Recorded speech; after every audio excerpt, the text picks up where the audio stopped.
The alarm rang at 5:30 a.m., just like it did every weekday. Daniel Mercer reached over and turned it off before it could ring a second time. He always woke up before the sound anyway. Years in the Air Force had trained his body to rise at the smallest signal. Even now, 3 years after leaving active duty, that habit had not left him. For a moment, he lay still and listened. The house was quiet. No traffic yet outside. No television. Just the soft hum of the heater and the steady breathing from a room across the hall. His daughter, Lily. He sat up slowly and rubbed his face. On the nightstand was a small framed photo of the two of them at the beach last summer. Lily had sand on her cheeks and was laughing at something he had said. He picked up the frame and looked at it for a few seconds longer than usual. "Big day," he whispered to himself. Today, he was flying to Chicago for a Veterans Support Conference. It was only for 2 days, but it would be the first time he had traveled alone since becoming a single father. He did not like being away from Lily. Even short trips felt longer than they were. He stood up and began his morning routine. Bed made tight, curtains open halfway, bathroom light on, cold water on his face. Every movement had a quiet purpose. He liked order. Order made things easier. When he walked into the kitchen, he checked the locks on the back door without even thinking. Then he started the coffee. While it brewed, he opened his phone and checked the weather, flight status, and traffic. Clear skies in their city. Mild winds along the flight path. On-time departure. Still, he made a mental note of emergency exits on the aircraft layout he had looked at the night before. Old habits did not fade. At 6 a.m., he knocked softly on Lily's door. "Time to get up, kiddo," he said gently. A small groan came from under the blanket. 5 more minutes. He smiled. "You said that yesterday." He walked in and sat on the edge of her bed. Her hair was spread out across the pillow. She looked so much like her mother when she slept that it sometimes caught him off guard. "I have to leave by 7, he reminded her. "Mrs. Patel will pick you up for school." That made her open one eye. "You'll call tonight?" "Of course I will." He brushed a strand of hair from her face. Right after dinner, she pushed herself up and wrapped her arms around him. He held her tightly. He always held on a little longer before trips. In the kitchen, they ate toast and scrambled eggs together.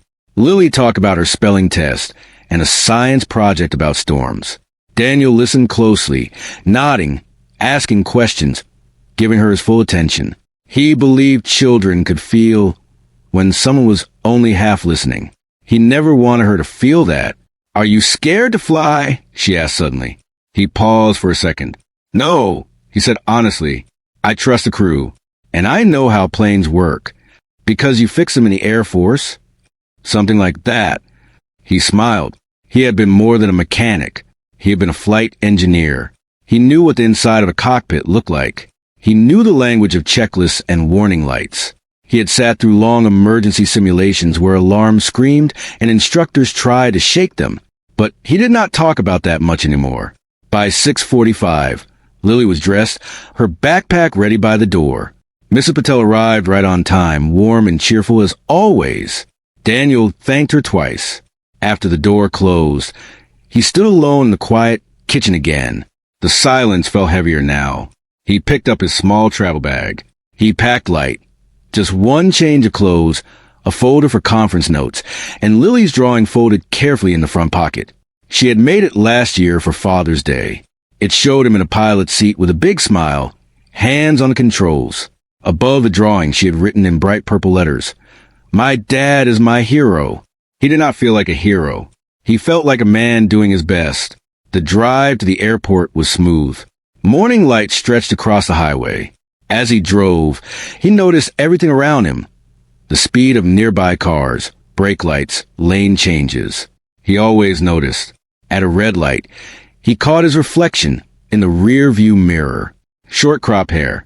Faint lines near his eyes. Calm expression. Most people would see just another traveler heading out on a business trip.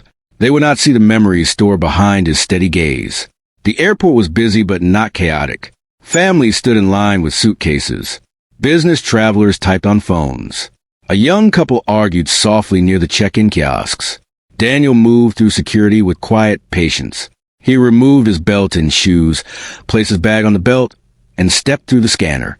When the security officer thanked him for his service after seeing the veteran tag on his ID, Daniel gave a small nod. He never knew what to say in those moments.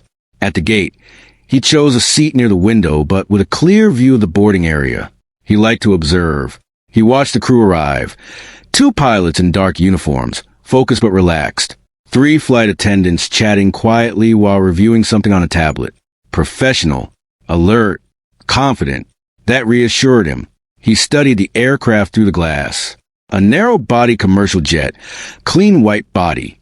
Company logo on the tail. He knew this model well. Reliable, strong safety record. Still, he scanned the wings, the engines, the ground crew movements.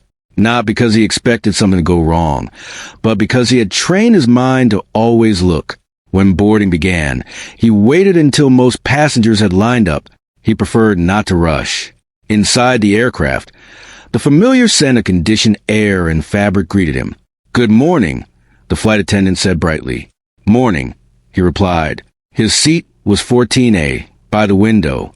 He placed his bag under the seat in front of him and buckled in. As other passengers settled around him, he counted rows to the nearest exit. Without meaning to, 2 rows back, he exhaled slowly. The cabin filled quickly. A mother with a toddler struggled to fit a stroller in the overhead bin. A group of college students laughed loudly across the aisle. An older man flipped through a newspaper. Normal life. Daniel rested his head back and closed his eyes for a brief moment. The low murmur conversations blended with the hum of the aircraft systems starting up. His phone buzzed softly. A message from Lily. "Don't forget to call me." He typed back, "Never." The doors closed with firm thud. The safety demonstration began.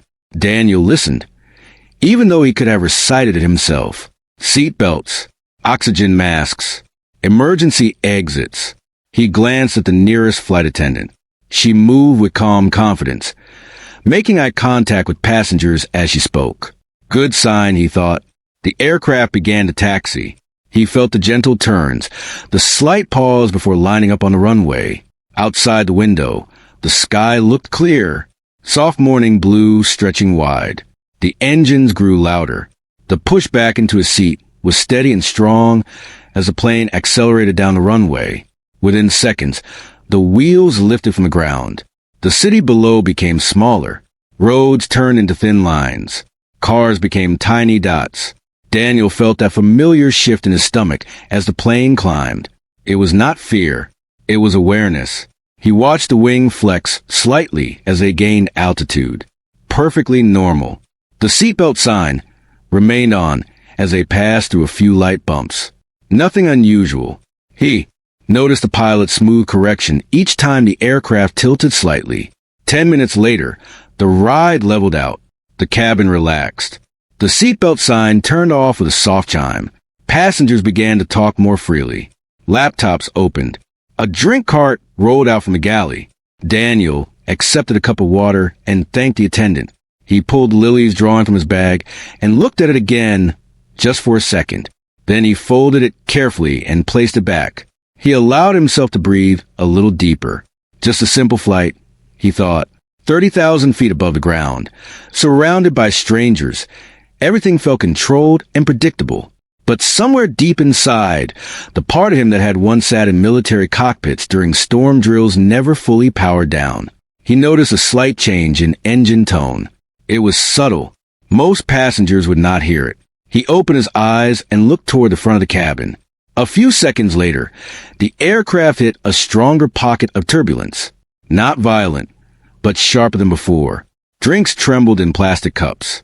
A few nervous laughs spread through the rows. The seatbelt sign chimed back on. Daniel straightened slightly in his seat. Outside the window, clouds were building ahead, taller than they had appeared from ground. Another bump followed, this one longer. He felt it in his chest more than in his stomach. Still, he told himself, this was normal. Planes were built for this. Crews were trained for this. The captain's voice came over the intercom. "Ladies and gentlemen, we're passing through a patch of rough air.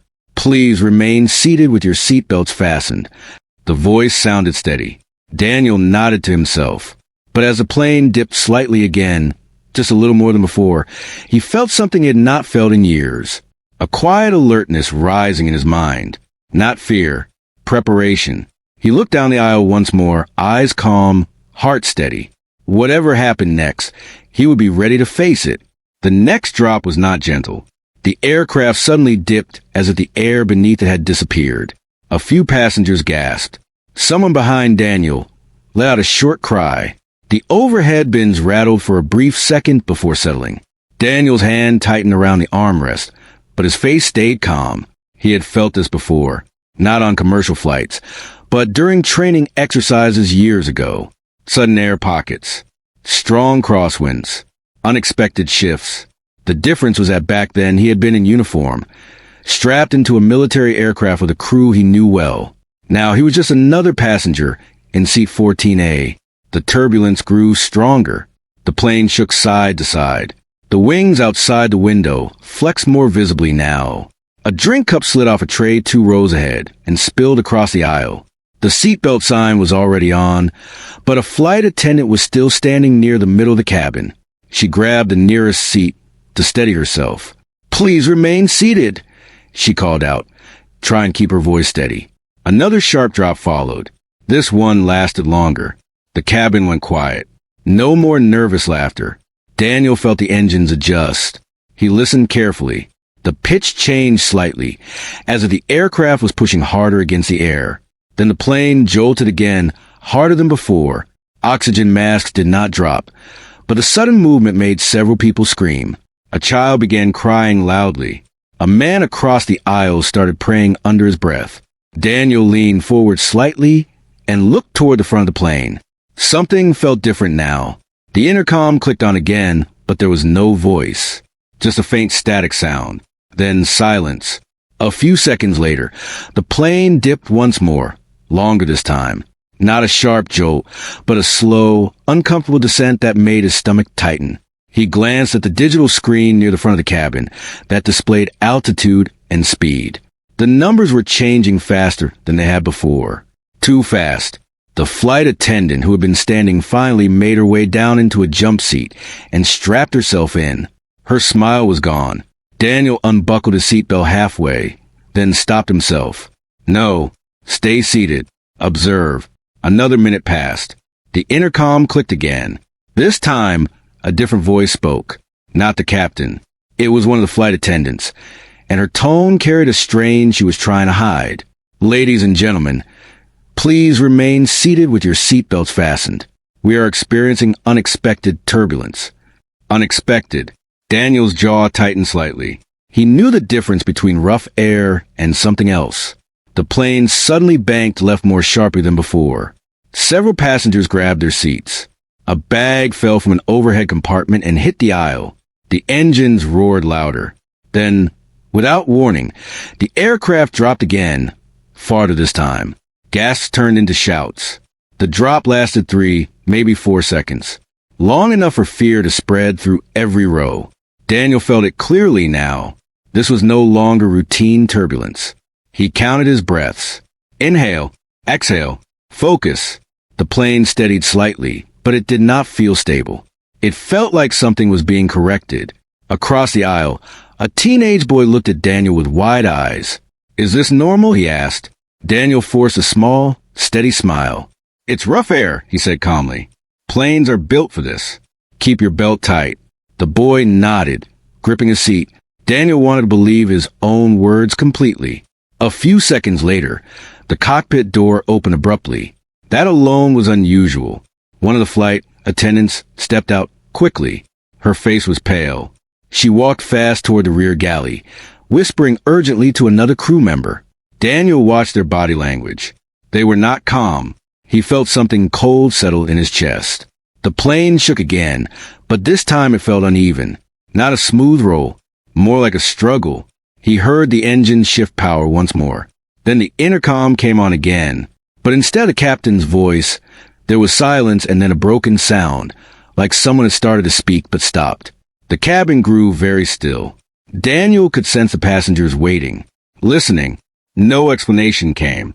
The aircraft dipped slightly again. Not as violent as before, but enough to keep everyone tense. After a minute, the same flight attendant who had rushed out earlier walked quickly down the aisle toward the front. She stopped near Daniel's row and leaned toward an older man in the aisle seat 2 rows ahead. "Sir, are you a medical professional?" she asked quietly. The man shook his head. She moved on, asking the same question to another passenger.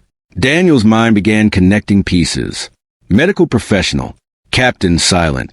Cockpit door opening mid-flight. He felt his heartbeat steady instead of rise. His training did something strange in moments like this. It slowed him down. The attendant reached his row. She hesitated. "Sir," she said, voice low, "do you have any flight experience?"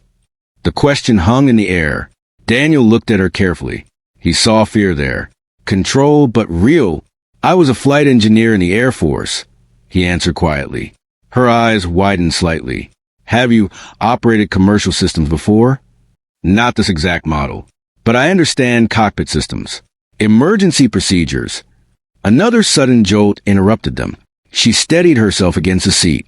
"The captain has had a medical emergency," she said quickly. "The first officer is conscious but injured. We're losing altitude faster than we should." Daniel felt the words land heavily, but his expression did not change. He glanced toward the front of the plane again. 200 people. Families. Children. Strangers who had boarded expecting a normal day. "Air traffic control is guiding us," she continued, her voice shaking slightly. "But we need someone who understands instrumentation." Daniel looked down at his hands. He had promised himself when he left the military that he would not step into another high-risk situation unless he had no choice. He had Lily now. He had responsibilities beyond duty. Another sudden drop made the cabin erupt in frightened voices. The decision was no longer abstract. He looked back at the flight attendant. "Take me up there," he said. She nodded immediately. He turned to the teenage boy across the aisle. "Stay buckled," he said firmly. "It's going to be okay." Then he stood. The walk to the cockpit felt longer than it was. Every pair of eyes followed him. Passengers sensed something serious was happening. Inside the cockpit, the situation was clear. The captain was slumped in his seat, receiving oxygen from another crew member who had rushed in. The first officer sat upright, but was holding his shoulder, pain visible on his face. Warning lights blinked across the control panel. The aircraft was not in free fall, but it was descending faster than safe cruise levels. Daniel moved forward without hesitation. "What's the current altitude?" he asked. 26,000 and dropping. The first officer replied through clenched teeth.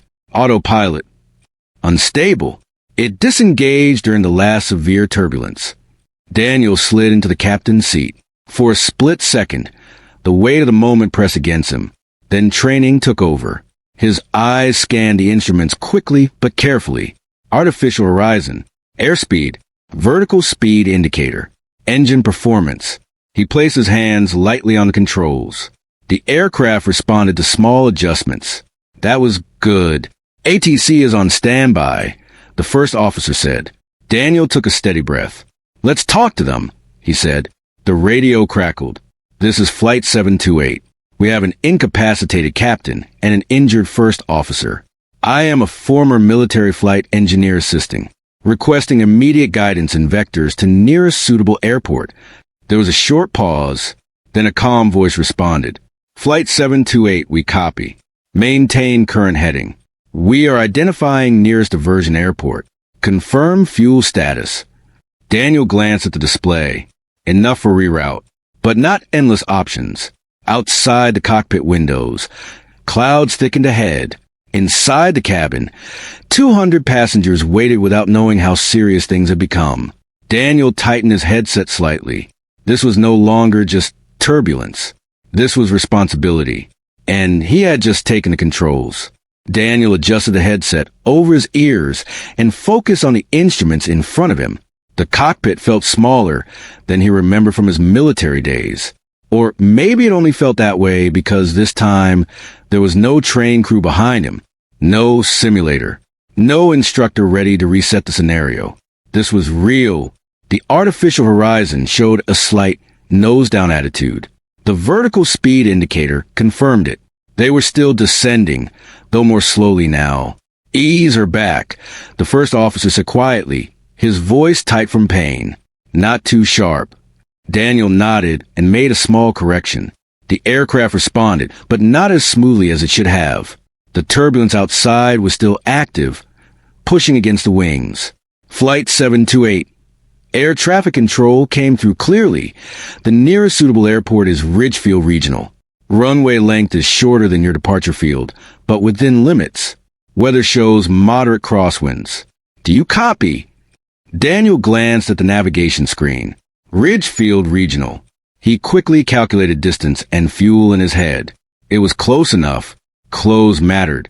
"We copy," he replied. "Request vectors." Coordinates began flowing through his headset. Headings, altitude targets, speed adjustments. The first officer worked with one good arm, assisting where he could. Sweat rolled down his temple, but he stayed focused. Behind the cockpit door, the cabin was quiet in a different way now. Not peaceful. Waiting. Daniel could almost feel the fear sitting in the rows behind him. "We need to make an announcement," the first officer said. Daniel hesitated for a second. Words mattered in moments like this. He pressed the intercom. "Ladies and gentlemen," he began, keeping his voice steady and even, "this is a passenger assisting in the cockpit. The captain is receiving medical care, and the first officer is here with me. We are in contact with air traffic control and are diverting to a nearby airport as a precaution. Please remain seated with your seatbelts fastened. We are fully focused on getting everyone safely on the ground." He released a button. There was no panic in his tone. No rush. Just calm. He hoped it carried through the cabin. Outside, clouds thickened. The aircraft passed through another pocket of rough air. The wings trembled, but Daniel kept his grip relaxed. Overcorrecting could make things worse. "Reduce speed slightly," air traffic control instructed. "You're approaching turbulent layers." Daniel adjusted the throttle carefully. The engine response felt slightly delayed, but stable. He remembered a training exercise years ago. Simulated storm. Limited visibility. Engine fluctuations. His instructor had shouted over alarms, trying to raise his stress level. "Slow is smooth. Smooth is safe," the instructor had repeated. Daniel repeated the words silently now. "Slow is smooth." The aircraft leveled at 20,000 feet. "Better." The first officer leaned back slightly. "You're doing fine," he said. Daniel did not answer. He was scanning too many things at once. Fuel flow, airspeed, attitude indicator, engine temperature. Then a soft warning tone sounded. Both men looked at the panel. A caution light blinked. Not critical, but not something to ignore. "Hydraulic pressure fluctuation," the first officer muttered. Daniel felt a small weight settle in his chest. Hydraulics affected control surfaces. Flaps, brakes, steering. How bad? Daniel asked. "Reading unstable, but still within operational range. Might be turbulence interference." "Might be." Daniel swallowed. "Flight 728. Begin descent to 12,000 feet. Air traffic control instructed. Ridgefield is clearing traffic for you." Clearing traffic. That meant priority landing. Daniel eased the nose down gradually. The plane responded, though a slight vibration passed through the controls. He thought of Lily again. She would be in school now, maybe sitting in science class, learning about storm systems. He wondered if she would look out the window today and think about him flying above the clouds. Focus. The clouds ahead began to break slightly. Through gaps, he could see land below. Patchwork fields. Thin roads. Closer. The flight attendant knocked lightly on the cockpit door before stepping inside. "Cabin is secure," she said quietly. "Passengers are anxious, but they're listening." Daniel gave her a brief nod. "We'll begin final approach in about 15 minutes, he said. 15 minutes. It sounded short. It felt long. Another turbulence wave hit, though weaker than before. The aircraft swayed gently. Wind at Ridgefield is gusting. Air traffic control updated. Crosswind from the right at 20 knots. Occasional higher gusts. Daniel mentally pictured the runway alignment. Crosswinds meant precise control. Too much correction, and the aircraft could drift. Too little, and it would veer off centerline. Understood, he replied. The first officer guided him through flap settings as they descended further. We'll lower flaps gradually, he said. Given the hydraulic warning, let's monitor response carefully. Daniel adjusted the control. There was a brief pause. Then the flaps moved. Relief, small but real. The runway came into range on the navigation display. 5,000 feet. 4,000. The ground rose steadily in the windshield view. The clouds thinned, revealing a gray stretch of runway ahead in the distance. You're slightly fast, air traffic control warned. Reduce speed. Daniel pulled back gently on the throttle. The aircraft resisted slightly before responding. He felt the crosswind now. A steady push from the right. He angled the nose slightly into the wind to compensate. 3,000 feet. The runway lights became clearer. Stay with it, the first officer said softly. Daniel's hands remained steady, but inside, his heart was pounding harder now. 200 lives. Not numbers. People. The mother with the toddler. The teenage boy who had asked if this was normal. The older man with the newspaper. He imagined their faces. 2,000 feet. Another warning tone beeped briefly, then stopped. Ignore that, the first officer said. We're within limits. 1,000 feet. The runway filled more the windshield. Daniel adjusted slightly for another gust of wind. The aircraft drifted left. He corrected gently. Speed is still a little high, air traffic control said. Daniel eased back further. The ground seemed to rush upward now. 500 feet. The cockpit felt silent, except for the steady call-outs and the hum of engines. 400. Daniel's breathing slowed intentionally. 300. The crosswind pushed again.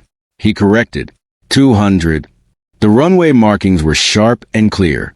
100. The first officer's voice grew firm. Hold it steady. Daniel adjusted slightly. 50.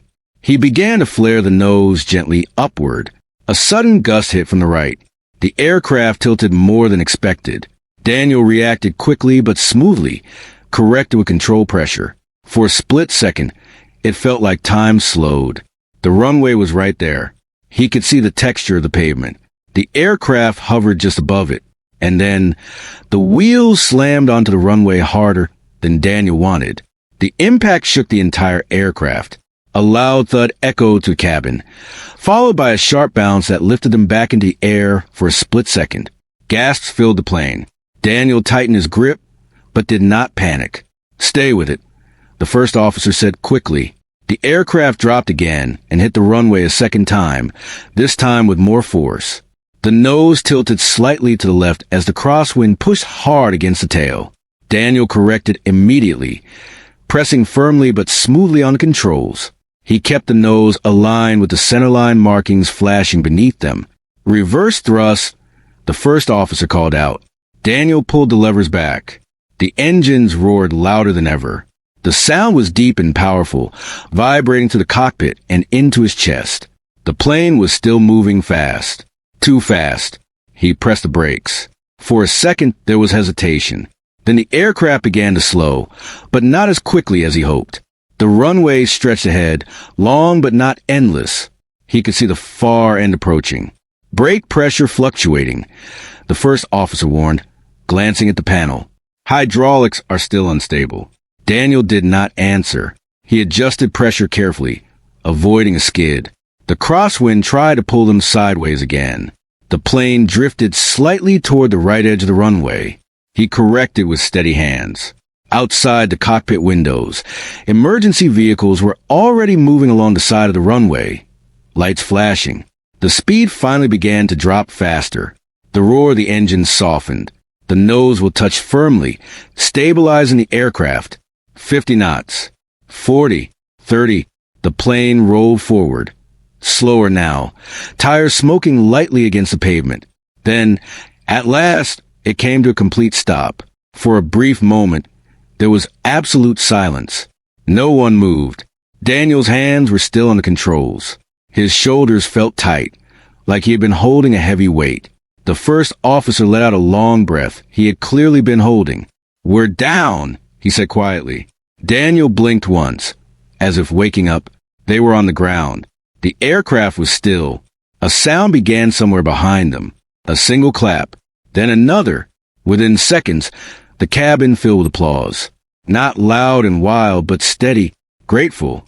Daniel closed his eyes for just a second. He had not realized how hard his heart was pounding until now. Shut down procedures. The first officer said gently. Daniel nodded and followed the checklist carefully. Throttle idle. Systems monitored. Engines powered down in sequence. Outside, emergency crews approached but did not rush in panic. That was a good sign. No fire. No visible damage beyond what could be handled. Inside the cabin, people were crying, hugging, holding hands. The flight attendant's voice came over the intercom, shaky but relieved. Ladies and gentlemen, we have landed safely. Please remain seated while we wait for further instructions. Daniel leaned back in the captain's seat for the first time. His hands began to tremble slightly now that the pressure was gone. He looked down at them. These same hands had fixed engines, studied systems, held Lily's tiny fingers when she crossed the street. Now, they had just guided 200 people to safety. The cockpit door opened softly. The same flight attendant who had asked for help stepped in. Her eyes were red. "You did it," she said quietly. Daniel shook his head once. "We did it." Behind her, paramedics were helping the captain, who was now conscious but weak. The first officer was being assisted as well, his injured shoulder supported carefully. Daniel stood slowly and stepped out of the cockpit. As he entered the cabin, every face turned toward him. He felt uncomfortable under so many eyes. He was not used to attention. A mother in the front row reached out and grabbed his hand. "Thank you," she whispered. The teenage boy from earlier looked at him with wide eyes again, but this time there was relief instead of fear. "You said it would be okay," he said. Daniel gave him a small nod. He walked slowly down the aisle as emergency crews prepared to escort passengers off the plane. Some people were still shaking. Others were making phone calls, telling loved ones they were safe. He heard pieces of conversations. "We're okay." It was so scary. A passenger landed the plane. He wanted to disappear into the background, but people kept reaching out, touching his arm, thanking him, looking at him as if he were something more than a man who had simply stepped forward. Outside, the sky looked calmer than it had in the air. Clouds moved slowly across the horizon. The wind still blew, but not violently. Passengers began exiting row by row, guided carefully by ground staff. When Daniel finally stepped onto the runway, the cool air hit his face. He looked back at the aircraft. It stood there quietly, as if nothing dramatic had happened. Reporters were already gathering near the perimeter, held back by airport security. News traveled fast. He felt his phone vibrating in his pocket. Multiple calls. Messages. He knew who he needed to call first. He stepped away from the crowd and found a quieter spot near one of the emergency vehicles. His fingers shook slightly as he dialed. It rang twice. "Dad." Lily's voice came through. He swallowed before answering. "Hey, kiddo. Are you okay?" Mrs. Patel said there was something on the news about a plane. He let out a slow breath. "I'm okay," he said gently. "Everything's okay." There was a pause on the other end. "Were you scared?" she asked. He thought about the turbulence, the flashing lights, the runway rushing toward them. "A little," he admitted, "but I remember my training, and I remembered you." She was quiet for a second. "You're coming home, right?" "Yes," he said firmly. "I'm coming home." As he ended the call, he felt something heavier than fear, heavier than relief. Gratitude for training, for second chances, for being on the ground. Airport officials approached him, asking for details. He answered calmly, giving facts without drama. He did not exaggerate. He did not claim anything more than what had happened. The captain was taken to the hospital for observation.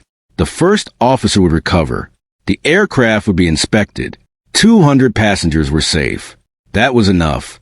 As the sun began to lower in the sky, casting a soft golden light across the runway, Daniel finally allowed himself to sit down on a small bench near the terminal entrance.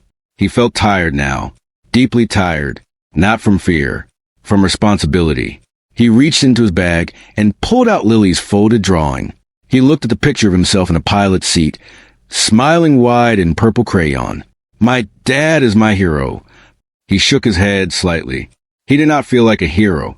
He felt like a father who wanted to go home. And tonight, he would. The airport terminal felt different from the runway. On the runway, everything had been loud and urgent. Inside the terminal, it was bright, controlled, and strangely normal. Passengers who had just stepped off the plane were sitting in rows of plastic chairs, talking in low voices, holding phones close to their ears. Some were crying softly. Some were laughing in relief. A few were simply staring at nothing, still trying to understand what had just happened. Daniel stood near a large window for a moment, watching ground crews circle the aircraft. The plane that had carried so much fear only an hour earlier now looked like any other plane waiting for inspection. An airport official approached him again and asked a few more questions. Daniel answered patiently. He described the turbulence, the captain's condition, the hydraulic warning, the crosswind during landing. He spoke in clear, simple sentences. No drama, no extra detail. When reporters tried to step closer, he shook his head politely. The crew did their job, he said. I just helped. But the story was already spreading. Phones around the terminal buzzed with news alerts. Veteran passenger assists in emergency landing. 200 lives safe after mid-air crisis. Daniel felt uncomfortable hearing those words. He did not want to be known as the man who landed a plane. He wanted to be known as Lily's dad. A woman in her late 60s slowly walked toward him. She held a small purse tightly in both hands. Excuse me, she said. He turned. Her eyes were still red from crying. I just wanted to say thank you. My granddaughter was sitting next to me. She was so scared. You sounded so calm when you spoke. It helped her. Daniel nodded gently. I'm glad she's okay. She reached out and squeezed his hand before walking away. He looked down at his phone again. Dozens of missed calls. Messages from old military friends who had somehow already seen clips online. One message simply said, "You haven't lost your touch." He let out a quiet breath. Later that afternoon, the airline arranged a different flight to take the passengers to their original destination. Many of them hesitated before boarding again, but the crew reassured them. Daniel decided not to continue to the conference. He called the organizers and explained briefly. They understood. The news had already reached them. Instead, he booked the earliest flight home. He did not feel fear about flying again. He felt tired. As he sat alone at the gate waiting to return home, the events replayed in his mind. The sudden drop, the blinking lights, the runway rushing closer.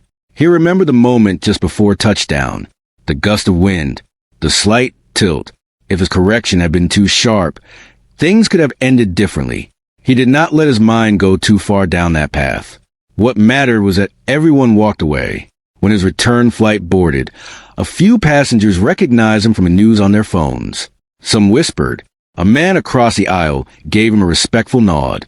Daniel kept his eyes on the window. This time, as the plane lifted off, he allowed himself to simply be a passenger. He did not study every instrument. He did not count the rows to the nearest exit. He just breathed. The sky outside was clear. When he finally landed back in his home city that evening, the sun was setting in soft orange colors. The air felt cool as he stepped out of the terminal. Mrs. Patel had offered to keep Lily overnight, if needed, but Daniel wanted to see his daughter. He drove straight home. As he pulled into the driveway, he saw Lily sitting on the front steps, her backpack beside her. She must have been watching through the window for his car. The moment he stepped out, she ran toward him. He knelt down and caught her in his arms. She hugged him tightly, stronger than usual. I saw you on the news, she said into his shoulder. They said you saved everyone.